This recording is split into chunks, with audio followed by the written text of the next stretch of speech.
Hello friends, welcome back to the channel. तर आज आपण प्रॅक्टिस सेट 7.2 सोडवणार आहे. 8th स्टँडर्डचा व्हॅरिएशन हा टॉपिक आपण बघत आहे. मागच्या व्हिडिओमध्ये आपण प्रॅक्टिस सेट 7.1 सोडवलेला आहे. आज आपण प्रॅक्टिस सेट 7.2 सोडवणार आहे. प्रॅक्टिस सेट 7.2 सोडवायच्या आधी काही बेसिक कन्सेप्ट आहेत ज्या की आपल्याला प्रॅक्टिस सेट 7.2 सोडवताना लागणार आहेत. त्या पहिला आपण बघून घेऊया. या पूर्ण प्रॅक्टिस सेटमध्ये आपण इन्व्हर्स व्हेरिएशन या टॉपिकवरती प्रश्न किंवा क्वेश्चन सगळे सोडवणार आहे. तर पहिला बघूया इन्व्हर्स व्हेरिएशन म्हणजे काय.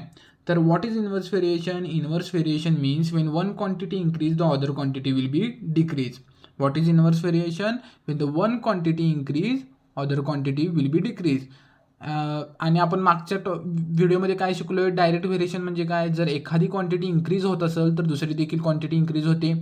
खरं इन्व्हर्स व्हेरिएशनमध्ये if one quantity increase other quantity will be decrease. For example, जर आपण नंबर ऑफ वर्कर्स जर आपण वर्क कोणत्या तरी आपण जर कामगारांना कोणतं तर वर्क दिलं, समजा आपण भिंत बांधायची म्हटली एक, जर आपण ते 2 कामगारांना दिलं तर त्यांना 12 दिवस लागतात एक भिंत बांधायला.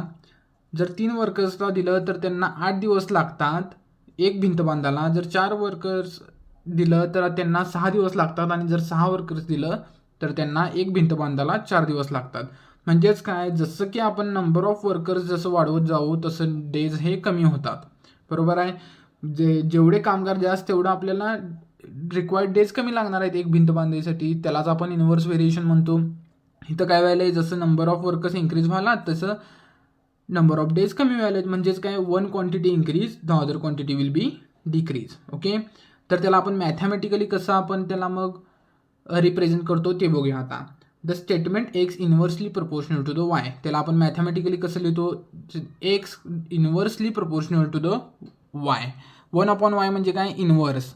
जेव्हा आपण 1/y किंवा 1 कोणतीही एक्स वाय झेड कोणतीही व्हेरिएबल लिहितो त्याला आपण इन्व्हर्स म्हणतो. म्हणजेच काय, x inversely proportional to the Y.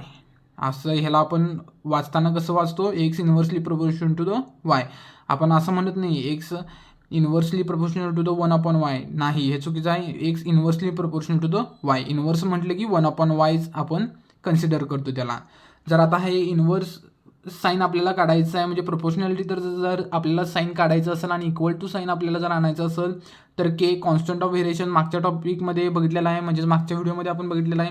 के येतं, जर इक्वल टू साईन आपण ह्याच्यात लिहिलं के कॉन्स्टंट ऑफ व्हेरिएशन येतं, के 1/y आलं. मग हे काय झालं, आता जेव्हा आपण ह्याला के इंटू 1/y मल्टिप्लाय करतो, x is equal to k upon y आपल्याला मिळालं, त्यालाच आपण काय म्हणतो, इक्वेशन ऑफ व्हेरिएशन. किंवा जर आपण वायला इकडच्या बाजूला आपण पाठवलं, इथं एक्स इंटू वाय मल्टिप्लाय होतं, x into Y is equal to k, हे देखील इक्वेशन ऑफ व्हेरिएशन झालं. तर इक्वेशन ऑफ व्हेरिएशन आपल्याला इन्व्हर्स व्हेरिएशन काय मिळालं आपल्याला, x is equal to k upon y किंवा x into Y is equal to k, हे आपल्याला इक्वेशन ऑफ व्हेरिएशन मिळालं. हे कशाचं आहे, इन्व्हर्स व्हेरिएशनचं इक्वेशन आहे. कळालं, एकदम सिंपल आहे. आपण मागच्या टॉपिकमध्ये डायरेक्ट व्हेरिएशन बघितलं, या टॉपिकमध्ये इन्व्हर्स व्हेरिएशन बघतोय.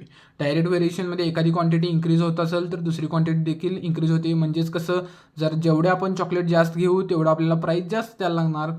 आणि इन्व्हर्स व्हेरिएशन म्हणजे काय, एखादी क्वांटिटी जर इन्क्रीज होत असेल तर दुसरी क्वांटिटी डिक्रीज होते. म्हणजेच कसं, जर नंबर ऑफ वर्कर्स जर वाढले तर डेज हे कमी लागणार. त्यालाच आपण इन्व्हर्स व्हेरिएशन असं म्हणतो. इन्व्हर्स व्हेरिएशनचं इक्वेशन काय आहे, x y is equal to x into Y is equal to k, हे इन्व्हर्स व्हेरिएशनचं इक्वेशन आहे. ओके, हे कळालं सगळं, एकदम सिम्पल आहे इन्व्हर्स व्हेरिएशन. तर चला आपण प्रॅक्टिस सेट 7.2ला सुरुवात करूया. ओके, एकदम सिम्पल आहे प्रॅक्टिस सेट देखील. तर चला बघूया. क्वेश्चन नंबर 1 काय आहे, the information about numbers of workers and the number of days to complete the work is given in the following table. Complete the table. Okay, आपल्याला information of workers आणि days required to complete the work आपल्याला दिलेलं आहे. ते आपल्याला हे filling the blanks आपल्याला complete करायचं आहे. तर बघूया आता आपण कसं करू शकतो. तर इथे आपल्याला काय इन्व्हर्स प्रोपोर्शनॅलिटी आहे काय डायरेक्ट प्रोपोर्शनॅलिटी आहे हे आपल्याला काहीही सांगितलेलं नाही आहे. तर ते आपण कसं फाइंड करू शकतो. तर आता आपल्याला इथं डायरेक्टली दिसत आहे की ज्या प्रकारे नंबर ऑफ वर्कर्स वाढतात डेज हे कमी होत चालले. इथं 30 वर्कर्स होती त्यावेळी डेज होती 6. इथं वर्कर्स आल्यावरती डेज झाली 9. म्हणजे कसं, जसे की नंबर ऑफ वर्कर्स कमी होत आहेत डेज हे वाढत आहेत, म्हणजेच काय हे इनव्हर्स व्हेरिएशन आहे. हे डायरेक्टली आपल्याला कळतं. डायरेक्ट व्हेरिएशनमध्ये कसं होतं आहे, जसं डेज इन्क्रीज व्हायल्यात तसं नंबर ऑफ वर्कर्स पण इन्क्रीज झाले असतील.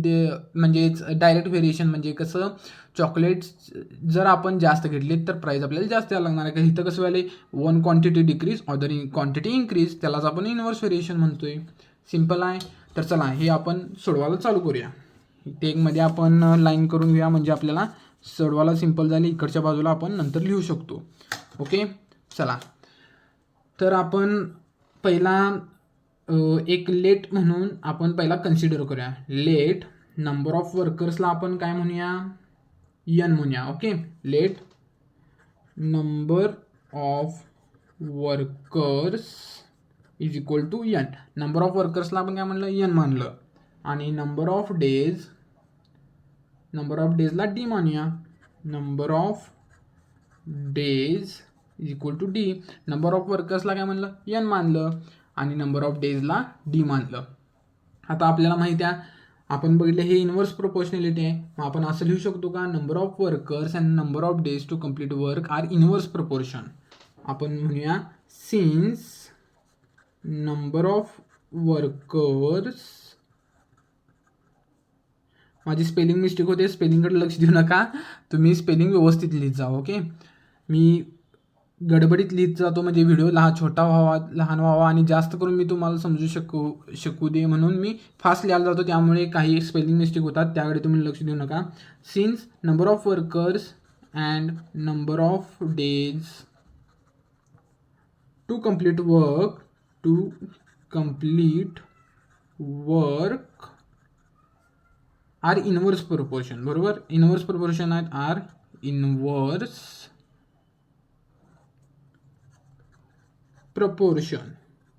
ओके, आपण इनव्हर्स प्रपोर्शन आहे का आलं. मग हे आपण कसं लिहू शकतो, आपण n inversely proportional to the d. N inversely proportional to the d आपण लिहू शकतो. इनव्हर्स प्रपोर्शनॅलिटी आहे म्हणून आपल्याला 1 लिहायला पाहिजे. इनव्हर्स जर आपण म्हटलं तर 1 मध्ये जे काही लिहिणार ते लिहिणार आहे 1 मध्ये, बरोबर आहे, कारण हे इनव्हर्स प्रपोर्शन आहे.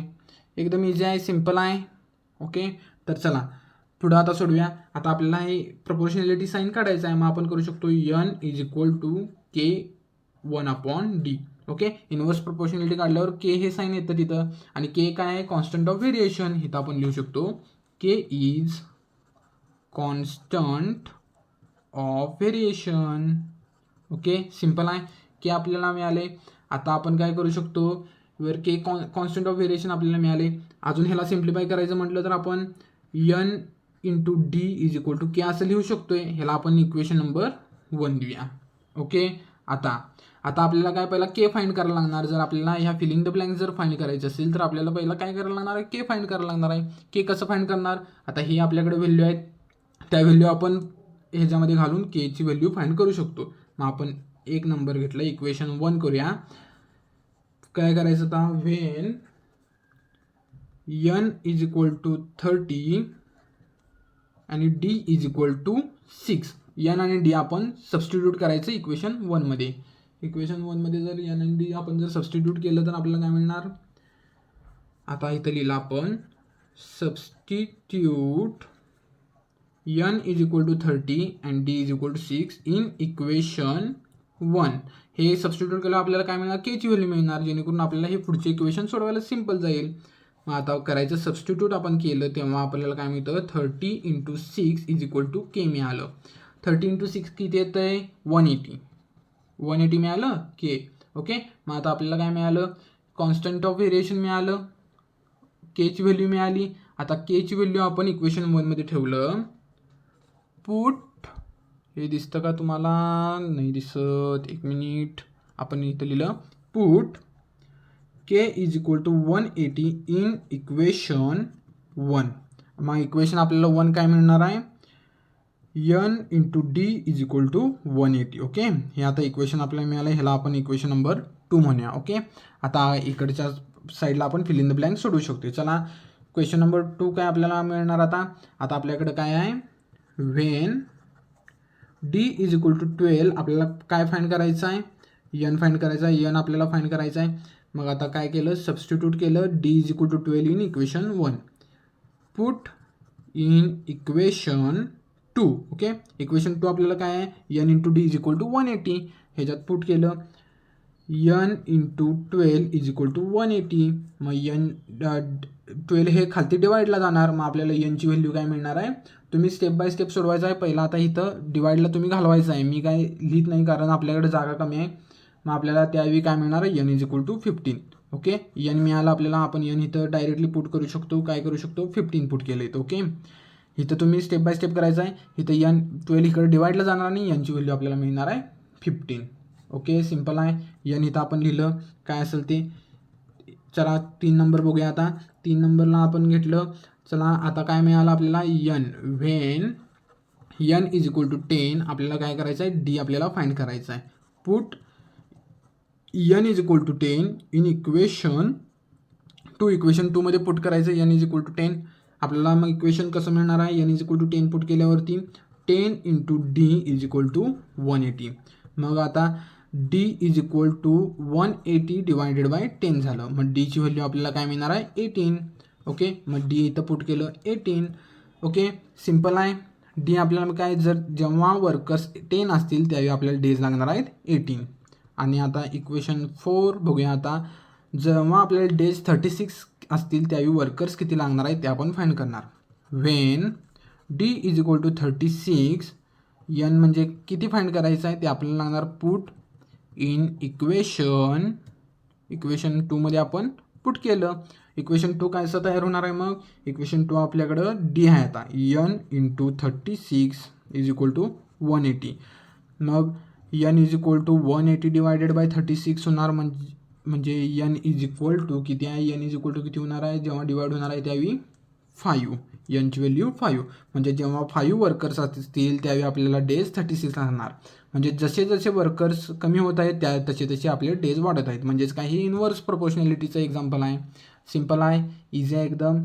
पहिला आपण काय केलं बघा, नंबर ऑफ वर्कर्सला यन मानलं, नंबर ऑफ डेजला आपण डी मानलं. नंतर ना काय, n inversely proportional to the days आहे, म्हणजेच काय, number of workers inversely proportional to number of days आहेत, ते केलं. प्रोपोर्शनॅलिटी साईन घालण्यासाठी आपण मध्ये के आणलं, इक्वल टू साईन घातलं आणि मध्ये के येते प्रोपोर्शनॅलिटी साईन गेल्यावरती. मग n into d is equal to k, हे काय मिळालं, इक्वेशन आपल्याला मिळालं. आणि इथं के म्हणजे काय, कॉन्स्टंट ऑफ व्हेरिएशन. मग आपण पहिला काय केलं, कॉन्स्टंट ऑफ व्हेरिएशन काढलं, कारण का पुढं आपल्याला सॉल्व्ह करताना कॉन्स्टंट ऑफ व्हेरिएशनची व्हॅल्यू लागणार जर आपल्याला fill in the blank solve करायचं असली तर. मग आपण जे आपल्याकडे आहे त्या मदतीनं त्या दुसरे नंबर ऑफ डेज आपण फाइंड केला आणि नंबर ऑफ वर्कर्स पण फाइंड केलं आहे. सिम्पल आहे एकदम. तर चला क्वेश्चन नंबर 2 बघूया. आता क्वेश्चन नंबर 2 काय, डायरेक्ट आपल्याला कॉन्स्टंट ऑफ व्हेरिएशन आणि इक्वेशन ऑफ व्हेरिएशन फाइंड करायचं. आपल्याला डायरेक्ट पी आणि क्यूच्या व्हॅल्यू दिल्यात आणि ते डायरेक्ट आपण आता सॉल्व्ह करणार आहे. एकदम सिम्पल आहे. क्वेश्चन नंबर 1 पेक्षा क्वेश्चन नंबर 2 एकदम सिम्पल आहे. ओके, तर आता पहिला आपण गिवन काय लिहिलं आहे, p inversely proportional to the q आहे. मग आता आपल्याला काय प्रोपोर्शनॅलिटी साईन घालवायचं आहे, इक्वल टू साईन आणायचं आहे. मग इक्वल टू केलं के 1/q केलं, बरोबर आहे. मग आता p into Q is equal to k आलं. हे काय मिळालं आपल्याला, इक्वेशन ऑफ व्हेरिएशन मिळालं. इक्वेशन ऑफ व्हेरिएशन सिम्पल आहे. आणि के काय येतं, k is constant of variation. Simple आहे एकदम, इझी आहे. आता काय आपल्याला पी आणि क्यूच्या व्हॅल्यू आहेत, मग त्याच्यामध्ये आपण के डायरेक्टली फाइंड करू शकतोय. ओके, मग आता आपण ह्याला इक्वेशन 1 म्हणूया. Put P is equal to 15 आणि Q is equal to 4 in equation 1. Equation 1 मध्ये पी आणि क्यू ठेवल्यावर काय मिळणार, 15 into 4 is equal to K. मग के इज इक्वल टू 60 मिळणार. केची व्हॅल्यू काय 60 मिळणार आपल्याला. हे काय मिळालं आपल्याला, constant of variation. Constant of variation आपल्याला फाइंड काय करायला लावले, कॉन्स्टंट ऑफ व्हेरिएशन आणि कॉन्स्टंट ऑफ व्हेरिएशन आणि इक्वेशन ऑफ व्हेरिएशन. आणि जेव्हा आपण के ला सबस्टिट्यूट करतो इक्वेशन ऑफ व्हेरिएशनमध्ये त्यावेळी आपल्याला फायनल इक्वेशन ऑफ व्हेरिएशन मिळते, कळते. मग आता आपण काय करायचं आहे, substitute K is equal to 60 in equation 1. Equation 1मध्ये ठेवल्यावरती आपल्याला काय मिळणार P into Q is equal to 16. हे काय मिळालं आपल्याला 60. हे काय मिळालं आपल्याला इक्वेशन ऑफ व्हेरिएशन. ओके, इथे तुम्ही खालती सेंटेन्समध्ये लिहायचं काय लिहिणार the constant of variation is 60 and equation of variation काय P into Q is equal to 60. Okay, simple आहे. याच पद्धतीने प्रत्येक एक्झाम्पल आपल्याला सोडवत जायचं आहे.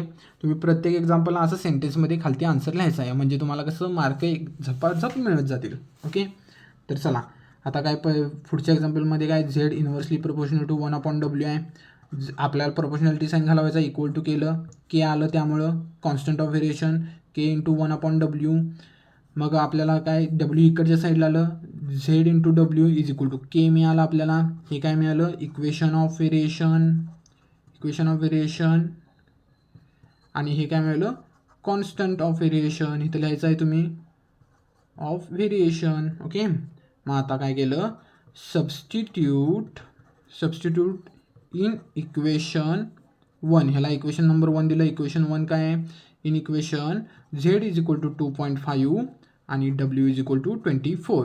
काय मिळालं आहे आपल्याला Z इंटू W इक्वेशन 1मध्ये सबस्टिट्यूट केल्यावर काय मिळालं 2.5 इंटू 24 इज इक्वल टू के.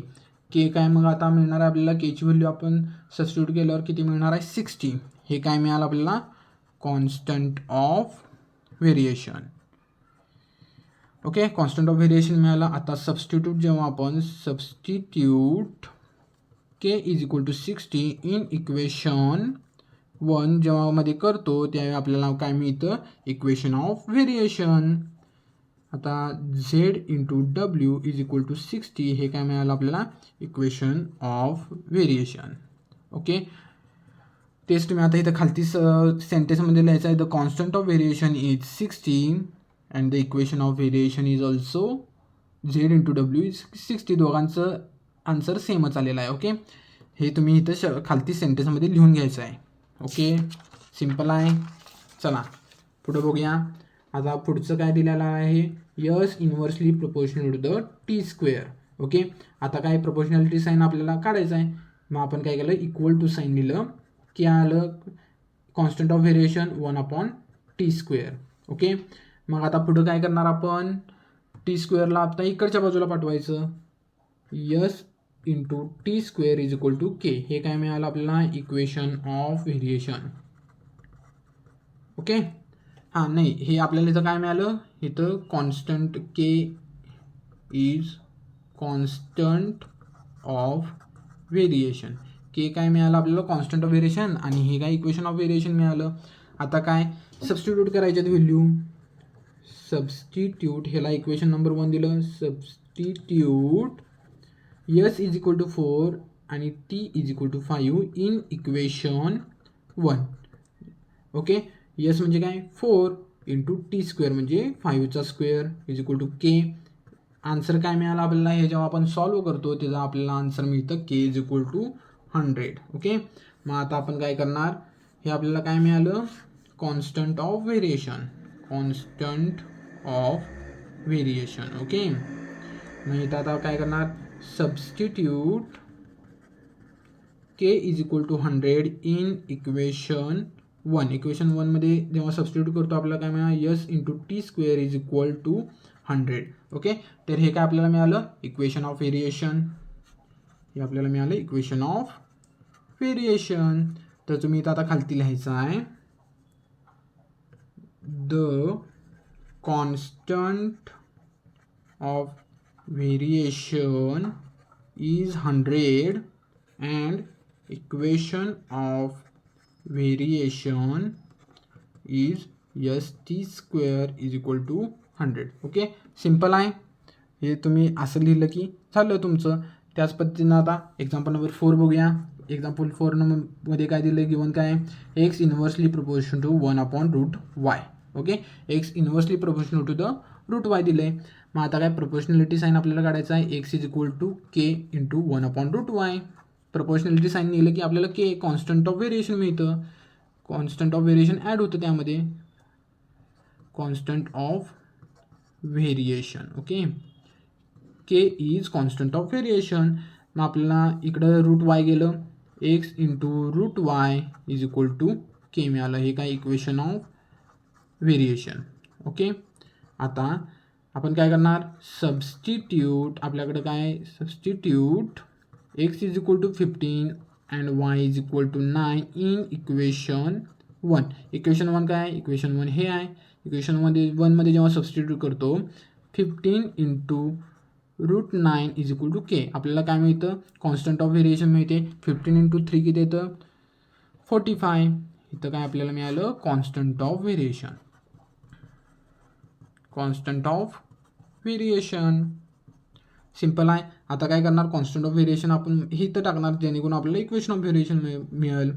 आता काय करणार, substitute K is equal to 45 in equation 1. Okay, equation 1मध्ये तुम्ही जेव्हा टाकता त्यावेळी काय मिळणार, x root Y is equal to 45.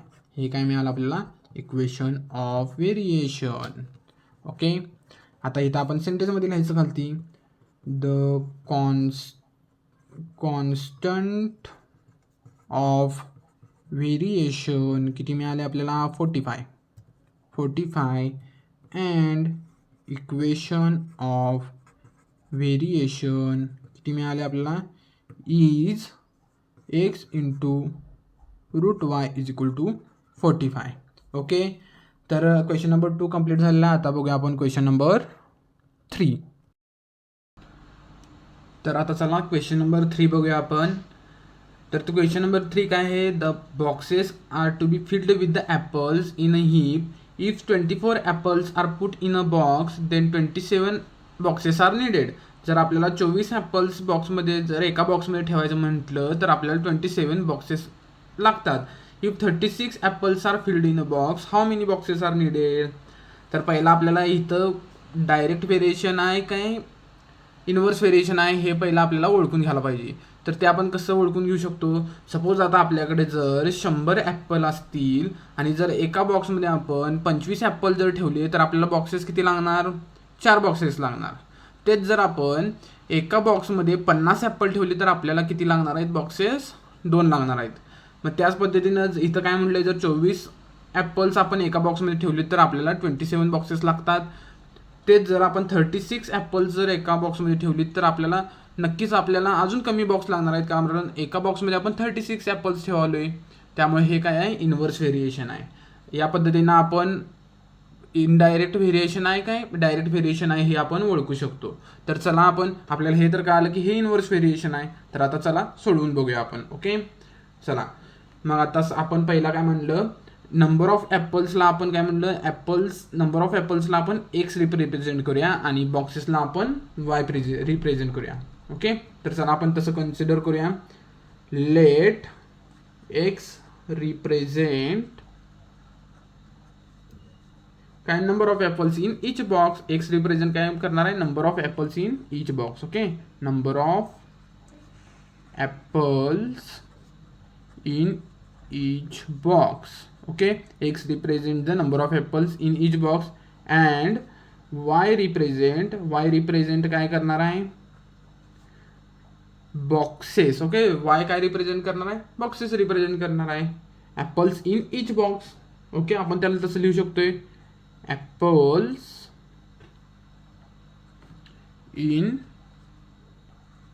Each box. Okay, तर आता आपल्याला गिवन काय दिलं आहे, the number of apples in each box are varying inversely with the total number of boxes. तर आपण इथं काय लिहिणार, number of apples in each box are inversely proportional to the total number of boxes, are inversely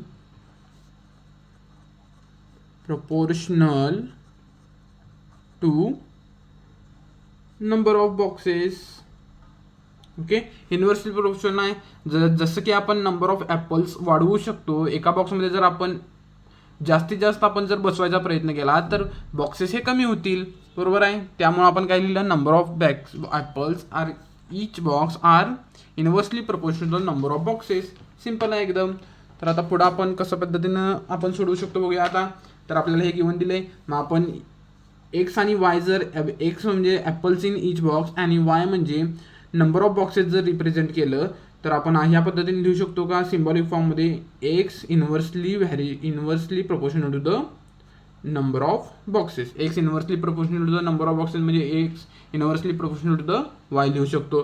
तर आता आपल्याला हे जर इक्वेशन सॉल्व्ह करायचं असेल तर आपल्याला इक्वल टू साईन आणायला पाहिजे. मग इक्वल टू साईन आपण जेव्हा आणतो त्यावेळी कॉन्स्टंट ऑफ व्हेरिएशन ॲड होतो, के इंटू 1/y झालं.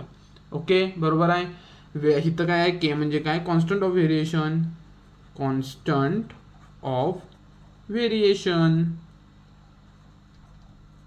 के म्हणजे काय, k is constant of variation आहे इथं, बरोबर आहे. मग आता आपण जर वायला इकडं डिवाइड पासून मल्टिप्लिकेशनला पाठवलं, x into Y is equal to k, हे काय झालं, इक्वेशन ऑफ व्हेरिएशन.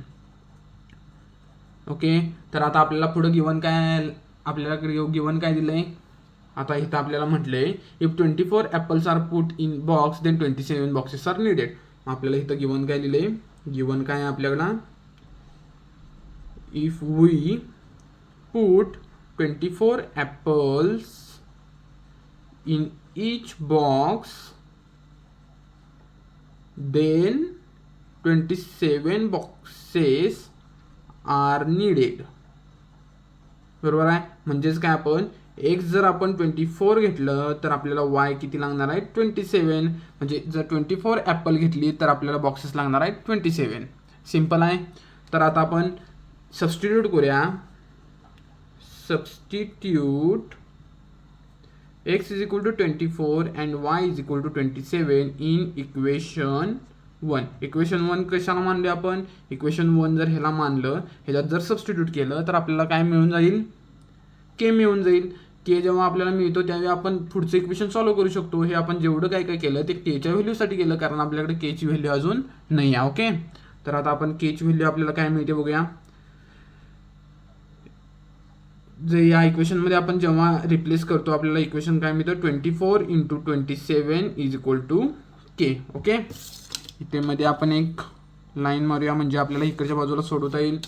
आपल्याला के म्हणजे काय मिळालं, आता 24 इंटू 27 जेव्हा आपण करतो त्यावेळी आपल्याला केची व्हॅल्यू काय मिळते, 648. म्हणजेच काय, 648 केची व्हॅल्यू आता मिळाली.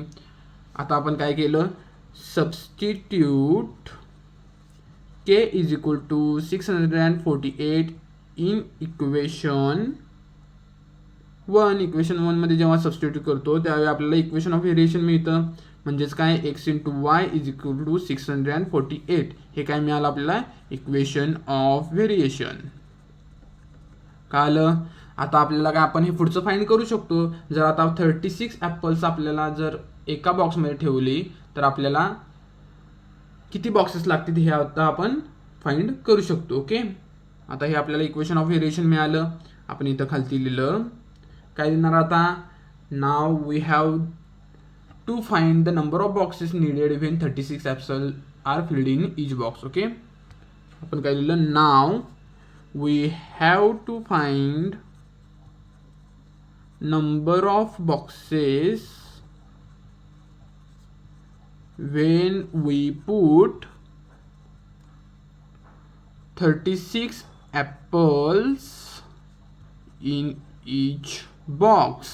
ओके, मग आपण इथं आता काय, 36 ॲपल्स आहेत. ॲपल्स म्हणजे काय, आपण एक्स रिप्रेझेंट केलो, ॲपल्सला आपण एक्सनं रिप्रेझेंट केलो. एक्स म्हणजे काय, मग आलं 36 आणि वाय आपल्याला फाइंड करायचा आहे. मग आता आपण काय करणार, substitute x is equal to 36 in equation 2. Equation 2 consider करू याला, इक्वेशन 2. ओके, मग काय आपल्याला मिळणार, 36 into Y is equal to 648. 36 इकडे डिवाइडला गेलं म्हणजे वायची आपल्याला व्हॅल्यू काय मिळणार आहे, 18. मग आपल्याला फायनल आन्सर काय मिळालं, 18. मग आता इथं आपण खालती सेंटेन्समध्ये काय लिहिणार आहे, if 36 if 36 apples are filled in each box, we need 18 boxes. Simple आहे, एकदम इझी आहे. किती सिंपल आहे बघा क्वेश्चन. फक्त आपण पहिला के ची व्हॅल्यू काढली. म्हणजे के म्हणजे काय आहे, constant of variation, equation of variation, त्यावरून आपण काढलं. एकदम सिंपल आहे, व्हॅल्यू फक्त रिप्लेस करत गेलो आपण. एकदम इझी क्वेश्चन आहे. तर चला आता आपण क्वेश्चन नंबर 4 बघूया. क्वेश्चन नंबर 4 काय, आपल्याला फक्त सिम्बॉलिक रिप्रेझेंटेशन करायचं आहे. आपल्याला स्टेटमेंट दिलं आहे, त्याचं सिम्बॉल ऑफ व्हेरिएशन आपल्याला करायचं आहे, म्हणजे सिम्बॉलिक रिप्रेझेंट करायचं आहे. तर पहिला क्वेश्चन काय आहे, the wavelength of the sound L and its frequency are in inverse variation. काय दिले, wavelength of sound are in inverse variation आहे, म्हणजे inversely proportional to the frequency. Okay, तर हे आपल्याला फक्त सिम्बॉलिक रिप्रेझेंटेशन करायचं आहे. वेवलेंथ ऑफ साऊंडला काय म्हटलं त्यांनी, L inversely proportional to the F. Okay, L inversely proportional to the F म्हणजे काय, frequency, and wavelength of sound म्हणजे काय, एल आहे. ओके, आता question number 2, the intensity of light varies inversely with the square of a distance of screen from the lamp. काय म्हटलंय, square of distance of lamp म्हटली, कळते का बघा.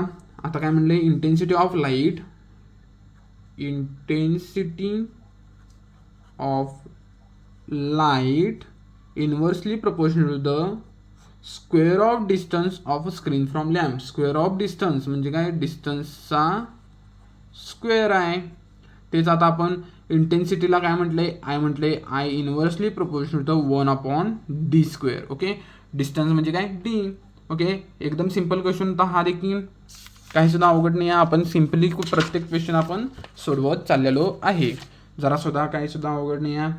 तर चला क्वेश्चन नंबर 5 बघूया. आता क्वेश्चन नंबर 5 काय, X inversely proportional to the root Y and when x is equal to 40 then y is equal to 16. if x is equal to 10 find the inverse proportionality आहे. आपल्याला given काय दिले पहिला ते लिहून घेऊया, X inversely proportional to the 1/√y. ओके, आता आपल्याला हे इक्वेशनमध्ये आणायला पाहिजे. जर पुढच्या आपल्याला सोडवायचं असेल एक्झाम्पल, तर आपल्याला इक्वेशन त्याला करून घ्यायला पाहिजे, इक्वल टू साईन आणायला पाहिजे. इक्वल टू साईन शिवाय आपण कोणतेही एक्झाम्पल सोडवू शकत नाही. मग आपण काय केलं, X is equal to K 1/√y. K आलं, हे काय आलं, कॉन्स्टंट ऑफ व्हेरिएशन. ह्याला काय म्हणतो, constant of variation. K is constant of variation म्हणू शकतो आपण त्यांना. ओके, मग आता काय, आपण रूट वायला इकडच्या बाजूला पाठवलं, डिवाइडचं मल्टिप्लिकेशन झालं, इकडच्या बाजूला पाठवलं. मग काय, x root Y is equal to k. हे काय मिळालं आपल्याला, इक्वेशन ऑफ व्हेरिएशन. ह्याला आपण नाव दिलं इक्वेशन नंबर 1. ओके, आता काय पुढे काय करणार, आता आपल्याला गिवन काय आहे, when x is equal to 40 आणि वाय इज इक्वल टू 16, आपल्याला के फाइंड करायचं आहे. Okay, substitute in equation 1. Equation 1 मध्ये सबस्टिट्यूट केलं आपल्याला, मग के ची व्हॅल्यू मिळणार. के ची एकदा व्हॅल्यू मिळाली की आपण एक्स इज इक्वल टू 10 असल्यावरती वाय किती आहे ते आपण फाइंड करू शकतोय.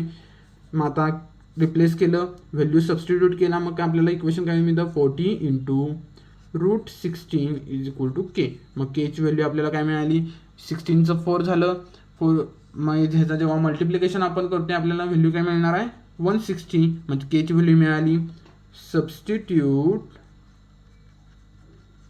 के is equal to 160 in equation 1. Equation 1 मध्ये जेव्हा आपण सबस्टिट्यूट करतो, x into root Y is equal to 160. आता आपल्याला काय आहे, वाय म्हणजे दिलेला आहे, वाय हा 16 असल्यावर एक्स हा 10 असल्यावरती आपल्याला वाय फाइंड करायचा आहे. Now we have to find x is equal to 10 then Y is equal to what. आपल्याला वाय म्हणजे किती फाइंड करायचं आहे आपल्याला, एक्स इज इक्वल टू 10 असताना. मग काय आपण केलं, हे इक्वेशन ऑफ व्हेरिएशन आहे, हे पण इक्वेशन ऑफ व्हेरिएशन आहे, इक्वेशन ऑफ व्हेरिएशन. ह्याला आपण दिलं इक्वेशन नंबर 2. मग काय केलं, substitute x is equal to 10 in equation 2. Equation 2मध्ये जेव्हा आपण x is equal to 10 substitute करतो आपल्याला वायची व्हॅल्यू मिळून जाईल. मग काय करणार आपण, x is equal to 10 into root Y is equal to 160. 10 डिवाइडला गेलं मग root Y is equal to काय आलं 16 आलं. मग वाय म्हणजे काय असणार आहे 4. वायची व्हॅल्यू काय मिळणार आपल्याला 4, म्हणजेच काय वाय इज इक्वल टू 4 असणार.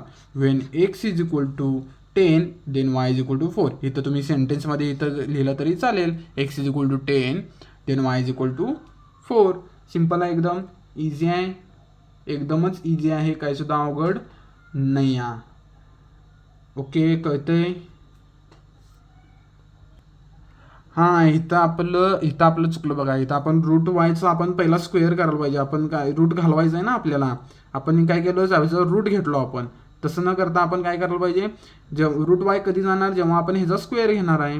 ह्याचा स्क्वेअर आपण जेव्हा घेतो म्हणजेच कसं आपण करायला पाहिजे होतो. काय चुकले बघा आपलं, रूट वाय इथं आपल्याला आन्सर आलं. Okay, root Y is equal to 16 आले. ह्याचं आपण स्क्वेअरिंग बोथ साईड आपण म्हणायचं. इथं आपण काय म्हणणार, squaring both side. Square both side केल्यावरती काय मिळणार, रूट वायचं स्क्वेअर येणार आणि 16चा स्क्वेअर येणार. मग वाय इज इक्वल टू आपल्याला काय मिळणार आहे, स्क्वेअर बोथ केल्यावरती 256 मिळणार. 256 स्क्वेअर रूट ह्याचा निघून जाणार स्क्वेअर केल्यामुळं, म्हणजेच काय वायची व्हॅल्यू आपल्याला 256 मिळणार आहे. मग अशी चुकलं बघा, आपण डायरेक्ट इथं स्क्वेअर रूट घेतलो याचा, म्हणजे काय केलो आपण 16चा स्क्वेअर रूट घेतलो. तसं न करता आपण काय करायला पाहिजे होतो, स्क्वेअर बोथ साईड करायला पाहिजे होतो, म्हणजेच काय वायची व्हॅल्यू मिळणार आहे. चुकून आपण इकडचा स्क्वेअर रूट घेतला, तर तसं न करता एक स्क्वेअरिंग बोथ साईड जेव्हा आपण करतो त्यावेळी आपल्याला बरोबर आन्सर मिळणार आहे, कारण आपल्याला रूट हा घालवायचा आहे. ओके, मला काय वाटलं इथं रूट आहे आपला, तसं नाही आहे. तर इथं आपण जेव्हा बोथ साईडला स्क्वेअर करतो आपल्याला वाय इज इक्वल टू 256 असा आन्सर मिळतो. मग तुम्ही सेंटेन्समध्ये काय लिहू शकता, if x is equal to 10 Y is equal to 256. Okay, simple आहे, एकदम इझी आहे. असे काही कन्फ्युजन होता कामा नये. कधी कधी असं कन्फ्युजन होऊन जातं, पण एक्झाम्पल सिम्पलच आहेत जर आपण व्यवस्थित लक्ष देऊन सोडवलं तर. ओके, चला मग क्वेश्चन नंबर 6 आहे. हा प्रॅक्टिस सेटचा शेवटचा क्वेश्चन आहे. जर तुम्हाला आत्तापर्यंतचा जर व्हिडिओ आवडला असेल तर चॅनलला सबस्क्राईब करा आणि व्हिडिओला लाईक करा. आणि तुम्हाला व्हिडिओ कसा वाटतोय, मी कसं शिकवतोय हे तुम्ही कमेंटमध्ये नक्की कळवा. ओके, चला तर मग आता क्वेश्चन नंबर 6 बघूया. आता आपल्याला गिवन काय, x varies inversely as y गिवनच दिले. X varies inversely as y म्हणजे x inversely proportional to the y दिलं. मग आता आपल्याला पुढं जर इक्वेशन म्हणजे when x is equal to 15 then Y is equal to 10, if x is equal to 20 then Y is equal to आपल्याला find करायचं. जर हे आपल्याला सोडवायचं असेल तर आपल्याला काही इक्वेशन तयार करायला पाहिजे पहिला. मग इक्वेशनमध्ये इज इक्वल टू येणार, इज इक्वल टू आलं की के येणार, 1/y झालं. इथं काय येणार, where K is constant of variation. Constant of variation आहे, के काय आहे, कॉन्स्टंट ऑफ व्हेरिएशन आहे इथं. ओके, सिम्पल आहे.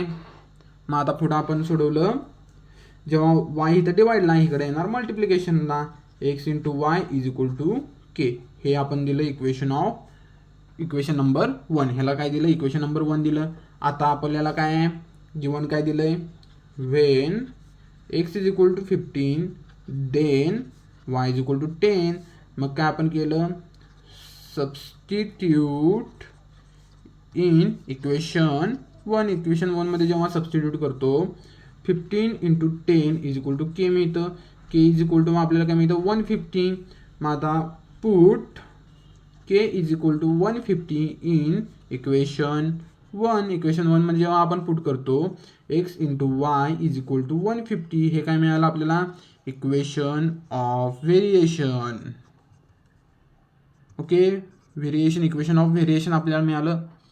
आता आपण ह्याच्या मदतीनं आपण पुढचं फाइंड करू शकतोय. आता इक्वेशन ऑफ व्हेरिएशन मिळालं, ह्याला आपण इक्वेशन नंबर दिलं 2. ओके, मग आता काय आपल्याला फाइंड करायचं आहे, आपल्याला if x is equal to 20 then Y is equal to what आपल्याला फाइंड करायचं आहे. ओके, मग आपण लिहिलं substitute x is equal to 20 in equation किती 2. इक्वेशन 2मध्ये जर Y X is equal to 20 आपण सबस्टिट्यूट केला, आपल्याला वायची व्हॅल्यू मिळून जाणार आहे.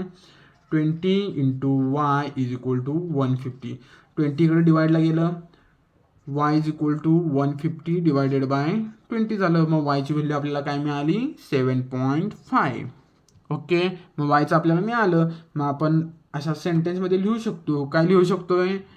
If x is equal to 20 then y is equal to 7.5. Easy आहे एकदम आन्सर. तर अशा पद्धतीनं आपला प्रॅक्टिस सेट इथं कंप्लीट झालेला आहे. जर तुम्हाला व्हिडिओ आवडला असेल तर चॅनलला सबस्क्राईब करा आणि व्हिडिओला लाईक करा आणि कमेंटमध्ये नक्की कळवा की तुम्हाला कसं वाटलं, हे कळालं काय नाही कळालं असेल ते देखील सांगा. जर कळालं असेल तर ते पण सांगा. जर नाही कळालं असेल तर मी अजून आणखी बेसिकपासून शिकवण्याचा प्रयत्न करेन. त्यामुळे तुम्ही कमेंटमध्ये नक्की कळवा तुम्हाला कसा वाटला video. Thank you for watching. Thank you.